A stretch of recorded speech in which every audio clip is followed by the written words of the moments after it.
I do want to welcome Mr. Clark here. I also want to welcome Ms. McTeer.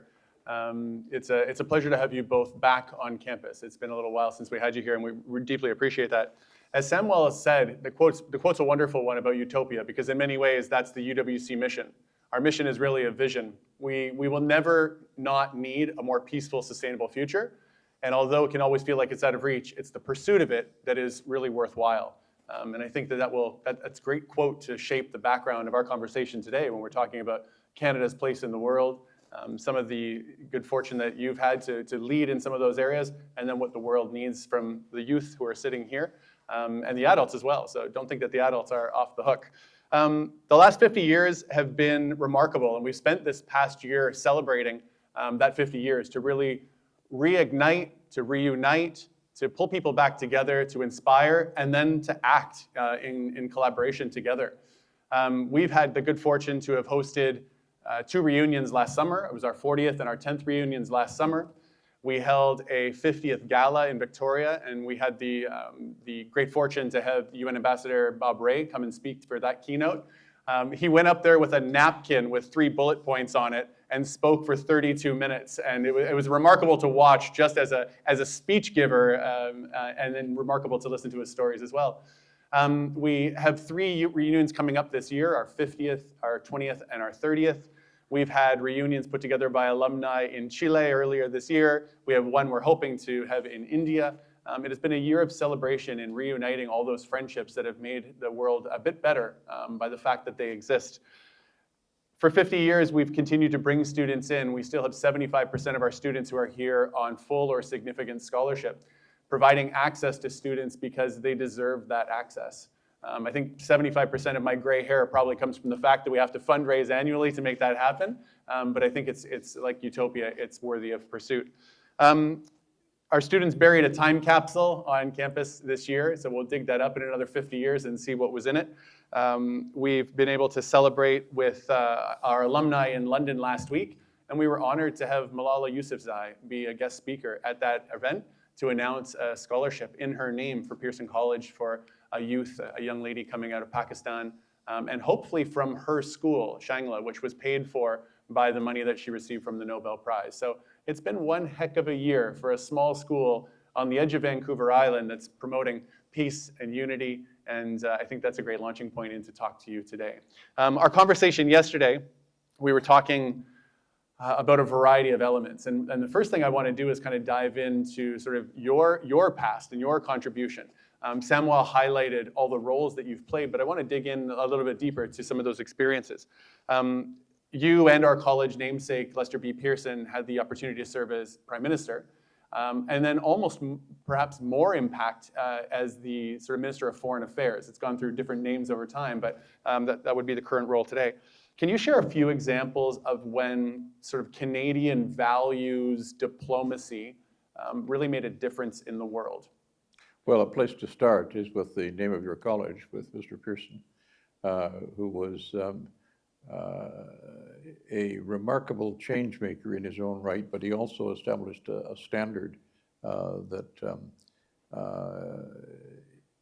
it behooves us all to try to follow. One talks now, he played critical roles, of course, at the time of Suez. What happened in Suez, and what's important about the Pearson role at Suez was that it was not in the headlines. It was deliberately not in the headlines. It could not have been achieved in the headlines. Suez was the dispute that arose with the takeover of the Suez Canal and the concerns of the then established countries in the world that Egypt would try to do that.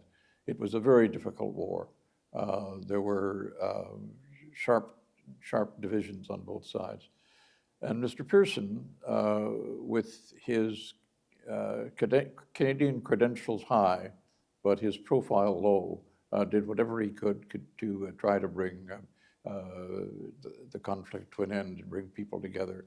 And it was in fact out of that, I defer to some of the people with whom I was privileged to work at External Affairs to correct my recollection if it's off.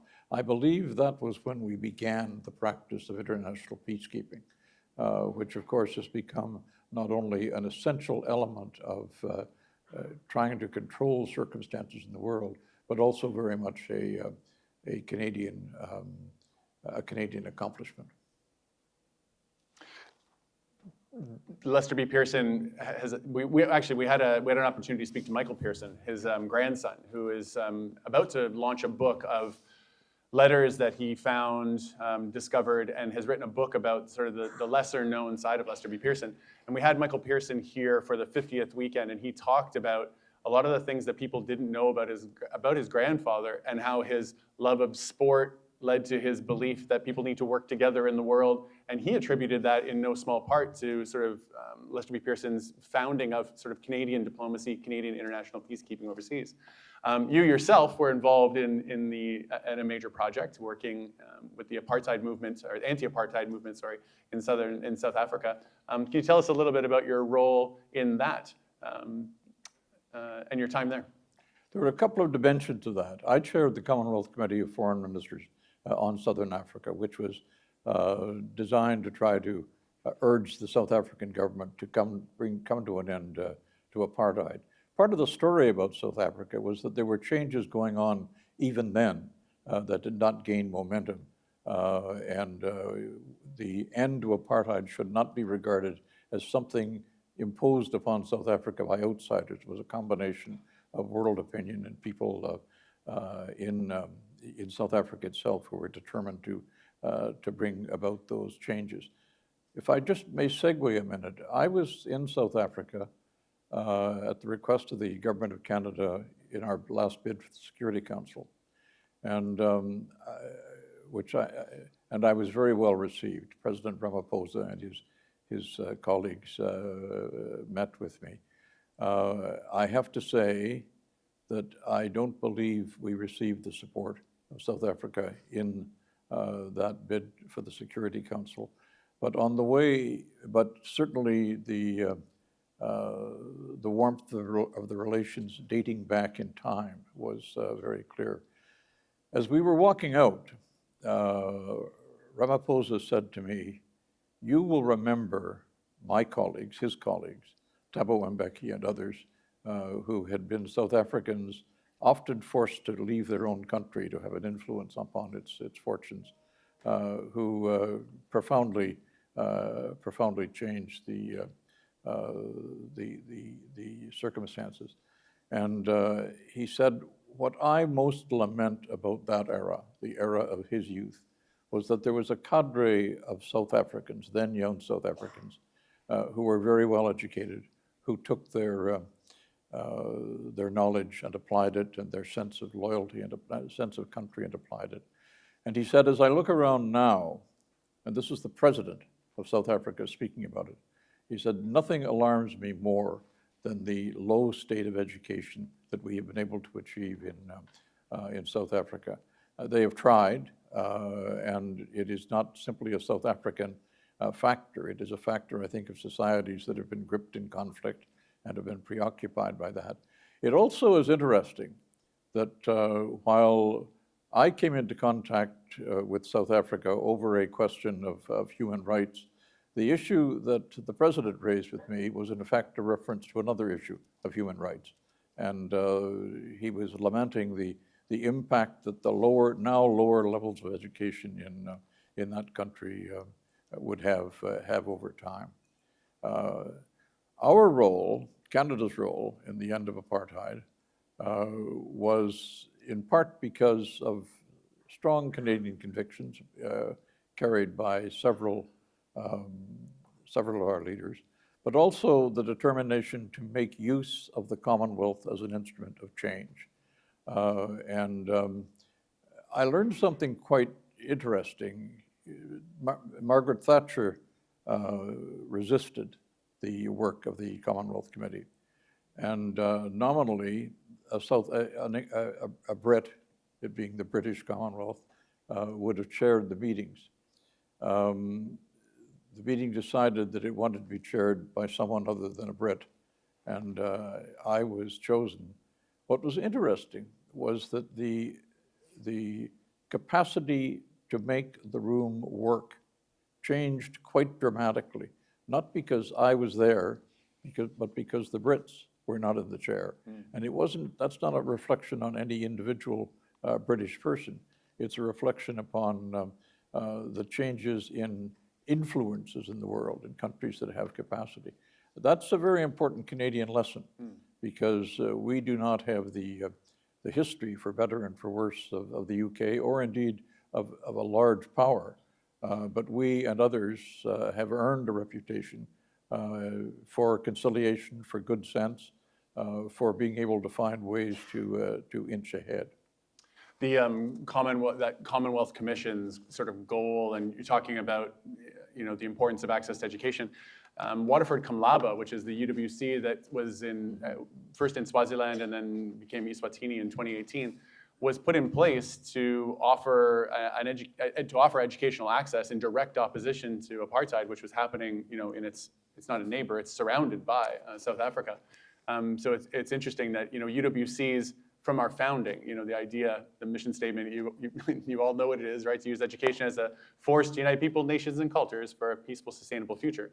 And it's always been about access that way. I think people have known that for years, that the ability to access education and the ability to learn from one another, that was Kurt Hahn's original vision. Let's bring people together and make sure that we can prevent war by getting to understand one another, because how can you have peace if you don't understand one another? It's an interesting question, and outside my domain, as to whether that approach to education and I don't use this word pejoratively, in an elite school like Pearson, has much reflection in the education system at large in the world. Because in our previous preparatory conversation, we talked about some of the issues that have to be faced, and I think there's no doubt that students will go away from Pearson determined to play a role in trying to address those issues. It would be interesting to think about how the standards of the UWC system might be established more broadly in countries like ours, which can afford it, but where I think the standard of mission, the standard of purpose that comes out of schools is not as high as the nation needs. We're going to get into the conversation later on about what we do about the various challenges that are part of our time now. And there are some alarming tendencies abroad in the world. There are tendencies that indicate that, for example, young men are becoming less inclined in having a positive social role than was the case before. Those are not trivial matters. Those are major sea changes in our capacity to deal with the challenges that we face. And to the degree that Pearson and its UWC counterparts is an indication of a possible alternative, your mission is even more important, not just in the students who are here, but on the broader standard of education. And it's also a requirement now, which I think your students are generally quite proud of, that they have an obligation to play a leading role as people who are well educated and determined in a complicated world. Yeah, and it's no small weight to bear. When you come to any of the UWCs and you're privileged enough to have this education, how do you go and make use of that? That ranges from people being titans of industry and politicians, all the way down to being a stay-at-home parent who just raises kids that have those values. So there's all kinds of ways to be successful coming out of a UWC. I want to pick at something that you said a little bit earlier, pick back up something, not pick at. It sounds like I'm ready to go on the attack. But the idea that a Canadian approach to diplomacy has had an outsized impact compared to the size of our country, really, not the geographical size, but the financial and the population size. But the idea of the Brits not being at the table gave you an opportunity to build down conflict, which is something that you've talked about and written about before. Can you talk to us a little bit about what that looks like when the power wasn't in the room per se? what does the idea of building down conflict look like? Because I think it goes well. I've now been given the moniker the father of Ripple, which I'm going to make a T-shirt out of for sure. But our Ripple program is all about anti-polarization and trying to build down conflict. Can you say a little bit more about that? Well, an anecdote going back to the South Africa experience. Not all, I chaired a committee of foreign ministers, 12 or 13 foreign ministers from across the Commonwealth, not all of whom were respectful of one another, one or two of whom were unusually difficult. And I recall that in my first meeting after the Brit had left the chair, there was the most assertive of my Commonwealth colleagues was unusually assertive at that time. And it was difficult for me to run the meeting for about 5 minutes when the then foreign minister of... Oh, go on and say it. I can't, Okay. actually, it's slipping my mind. But one of my colleague foreign ministers interrupted, as only an African foreign minister could, to this rather more difficult African foreign minister and said, "Let the chairman chair." And it was quite interesting because his colleague did. He let me chair. And we had a very constructive, entirely inclusive conversation at that time. What am I saying about this? That we now see pictures of groups meeting to advance public policy. We see we see the sort of the pictures of them at work but we don't. But what was quite interesting in the period I'm harking back to was that there was a real sense of impact and contact with one another, ability to change the nature of the debate there.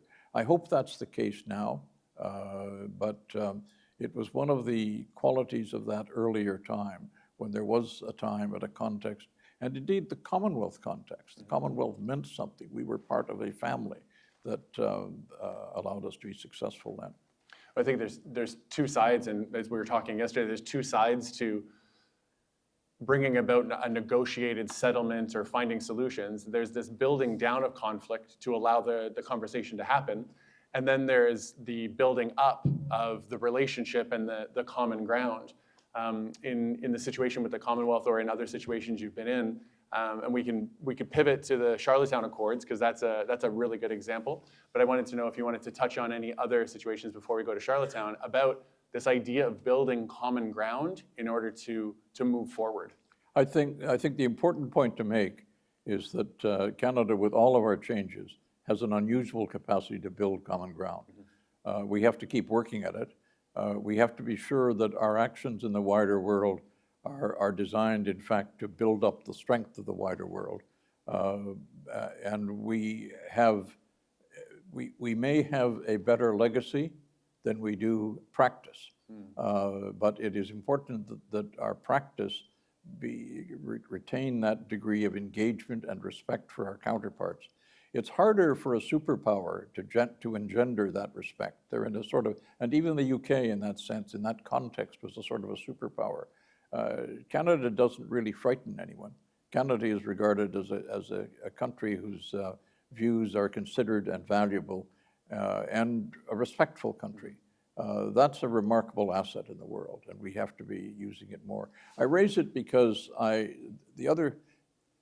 when I made my first trip abroad as foreign minister, my then chief of staff, the late Jody White, said, "I'm sending a photographer with you, because if we don't, no one will know you've been away."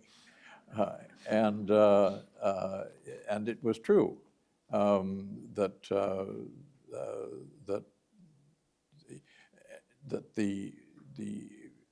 the news of a Canadian traveling abroad, of a Canadian minister traveling abroad, does not attract the attention of some superpowers.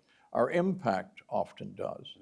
And often our impact does because we try to do things that are not designed for the headlines.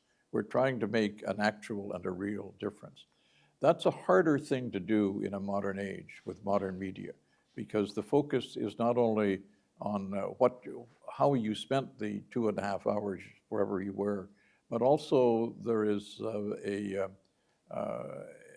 there's a sense that you have to leave something concrete behind. In diplomacy, the concrete, if it ever occurs only near the end. It doesn't occur with the first visit.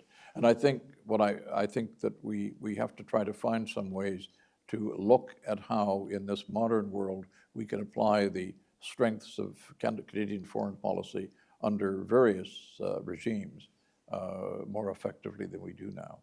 Do you think that the sort of previous historical, soft, nice approach that Canada has had in the world, and now the rise of social media, clickbait, fury algorithm, does that change how Canada should be approaching? Excuse me. No problem. Should that change how we're taking our approach, or do we need to double down on those Canadian values of being soft and nice, but that doesn't mean weak at the same time? Yeah, I think that if I may call it this, as someone who, the traditional Canadian foreign policy ethic has to be reasserted. And I suspect from my now fairly casual associations with members of the department now, that would be welcomed by that group. I think we have a reputation of being gentle influencers that is critical in the modern world.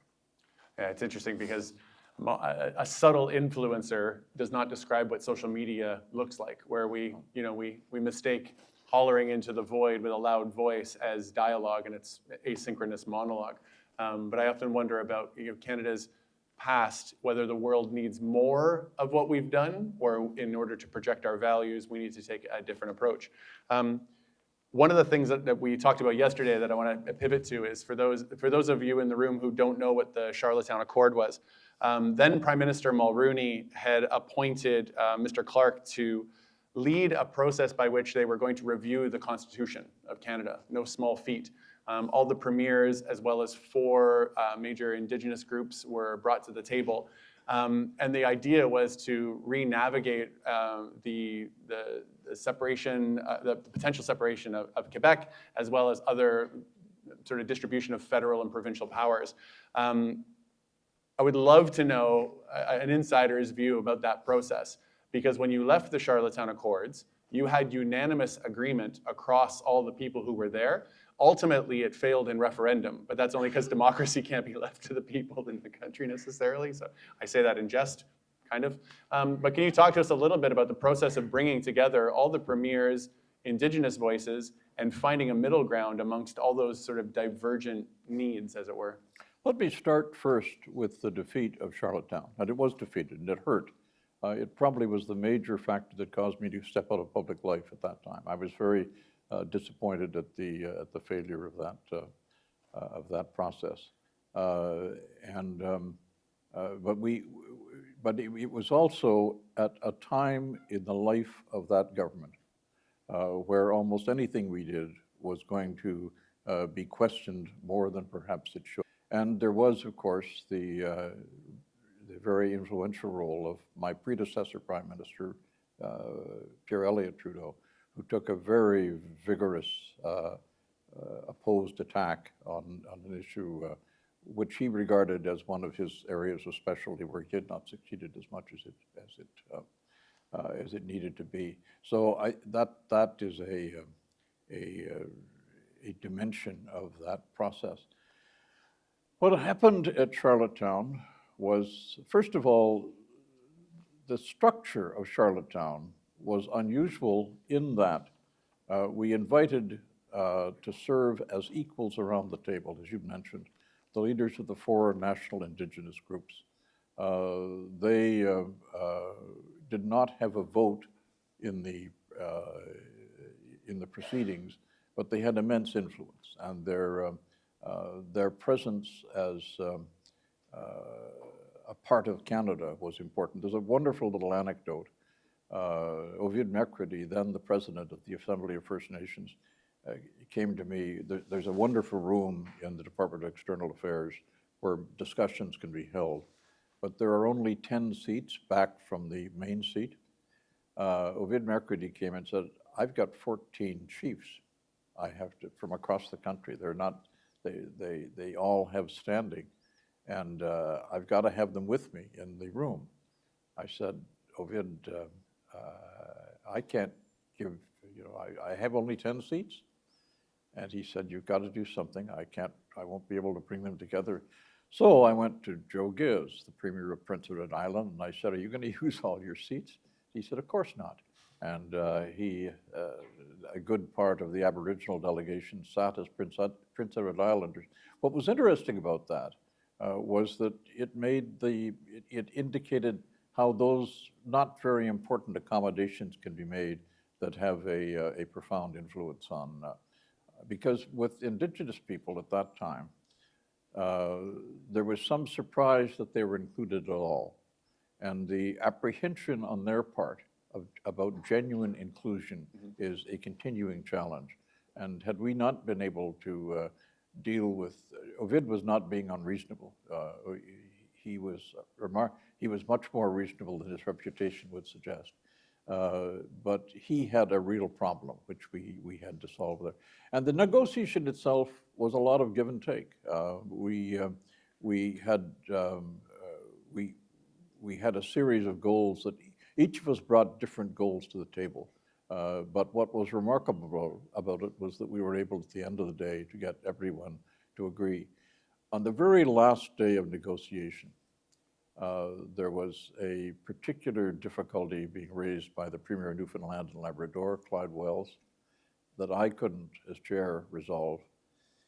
And the Premier of my own province, Don Getty, better known as a football player, came up to me and said, would you adjourn the meeting for a half hour? I'll go to talk to Clyde. He did. I don't know what he said, but Clyde Wells, who would not agree with me, did agree with the Premier of Alberta, and we had a unanimous agreement.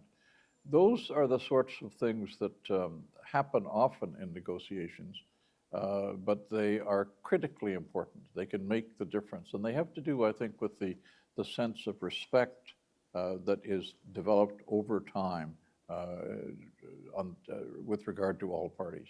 You go in with a sort of a plan A, B, and C that are likely to play out, and then you go from there? Like, I'm curious about your process and how you hold space like that. How much of it is, pre-designed in your own head to anticipate versus just holding the space to see what develops organically? We had a series of goals. The Government of Canada had a series of goals we wanted to accomplish, but we knew we weren't going to accomplish it all on our own.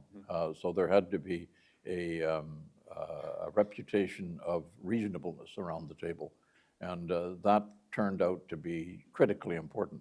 That session went on and on and on and on. We thought those things would almost never end, but the time was well used, because that time that was taken allowed people with issues that were very particular, might have been regarded as peculiar by the others, to make their case. And at the end of the day, while not everyone got all that they wanted, we came out of that with an agreement that everyone who left Charlottetown believed that it was as good as we could get, and quite good. The subsequent referendum vote was different, and that happens in life. But you can't convene those meetings without having a sense of how you want to end them. But you can't have them succeed if you're only going to bring your agenda and put to the side agendas that might be in conflict with it. Right. Thank you. Let's talk about the young people in the audience. When you were here in 2012, you had a talk that was entitled, I think, "Leading from Beside," if I remember correctly. How might you think about that talk differently? My family ran a weekly newspaper, a print newspaper, so I have my own biases about the form of media. But I think that one of the major changes we really have to come to grips with is the impact of social media. It's particularly challenging with Canadians or with students the age of your students, because they know they know nothing else. That's what they grew up with, and social media it's loud, it's hit and miss. It often is full of brilliant ideas and initiatives, but it is rarely a process towards agreement on moving forward. And and yet that is now the style. We started by talking about Lester Pearson. Mr. Pearson's skill in part was keeping out of sight. And he was able to get agreements from his colleagues quietly and piece by piece, not all at once. And that is much harder now in social media, because nobody tweeted on Lester Pearson's negotiations in his era. People study these things. Some of the people in the audience will go on to become expert in it. It's beyond, and we really do need to have an examination from the generation that is most caught up in the impact of social media as to how we can make it at the least a more benign force, and perhaps a more constructive force in the world. The trouble is not that the multiple conversations start, but they are more in the nature of assertion than they are of inquiry. And that's a difficult mold to break down. Sure. I think we're going to sort of transition in a couple of minutes to audience questions, and so start your thinking now to get those questions ready. What I would like to ask, the last thing I'd like to ask is, what would your challenge be to our students? Right. The talk you gave then and what we just talked about was the dispositions, but what's the challenge that you would bring up for our students? What would you call them to re-examine, reflect on, do more of, do less of, when you think about what Canada and the world needs right now as they go out from here and enter sort of the post-Pearson bubble? Well, you're in a privileged position. You're smart, you're intelligent, but you're also going to have a wave of distractions. Your life will be full of options. That's a good thing. When you're looking at those options, you should look at those, in my view, that can have the largest social impact. And here I mean addressing some of the new issues that we are facing that seem to be more noise than progress, and how that can be done. You're smart people. You wouldn't be here if you were not smart people. You're also going to have a multitude of distractions and opportunities in your life, but you are part of a whole. You're part of a society and of a group. And we're living in an age now where the sense of estrangement from that society is, I think, increasing, and is probably undermining the capacity to accomplish things. How do you fix that? There's no fix except in your own minds. You're going to have to determine yourselves that you are going to take the gifts and the talents that you have and the learning that you have, and apply them in constructive ways. And that, among other things, means getting over yourself. We're all interested naturally in what's going to happen to us, and how we will do and how we are doing. Those are inescapable attitudes. But what we really need now is some kind of contemporary commitment to social purposes, to the purposes of society. And I'm not saying that older generations have failed, although one can't claim they've succeeded. But what is really important is that the intrusion of the impact of social media, the intrusion that what matters is more noise than result, that has profoundly changed our world. And you can get beneath it. You can get beneath the noise, but you have to do that.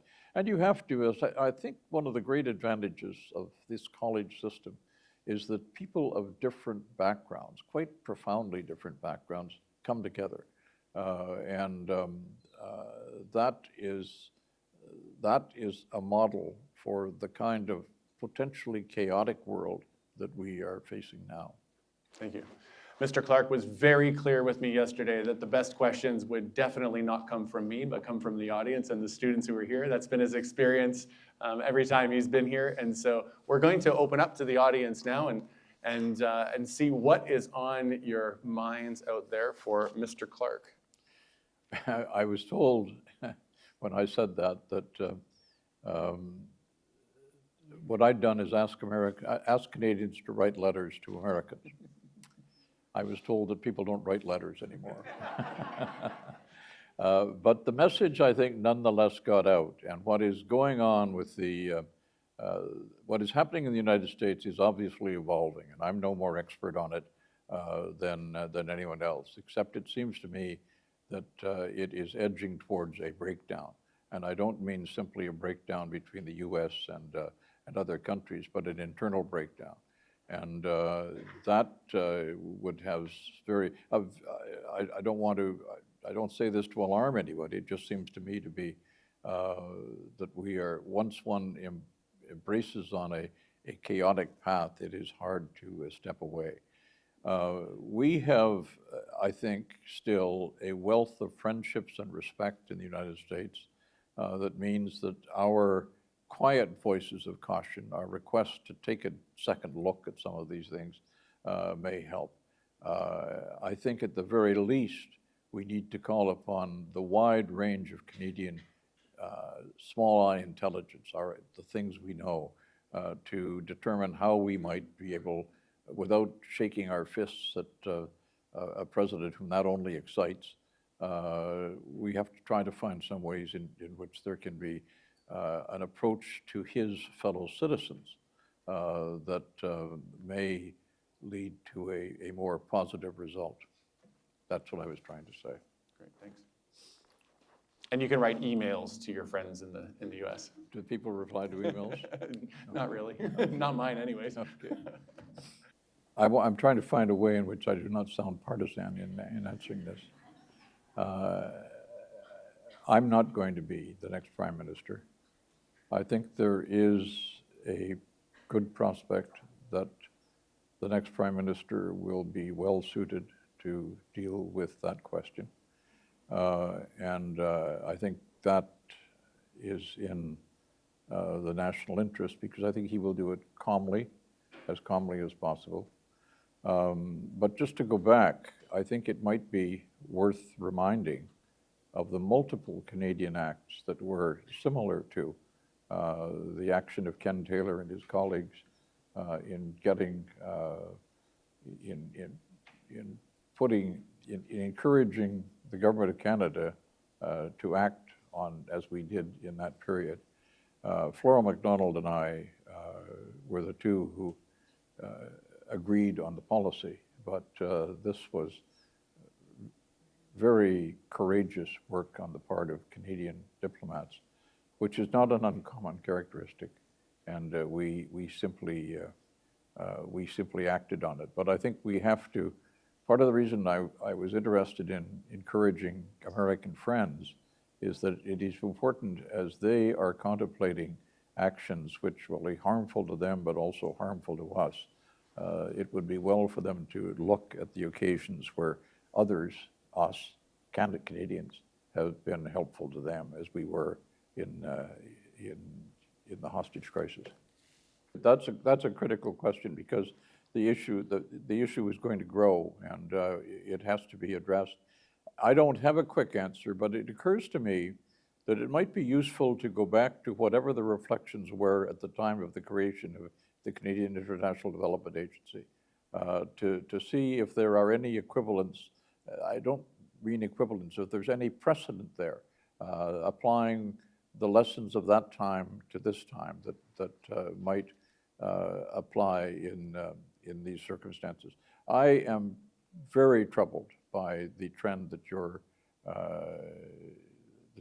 you've raised, and I think that we are among the countries, there are others, who could, working together, find some responses to it.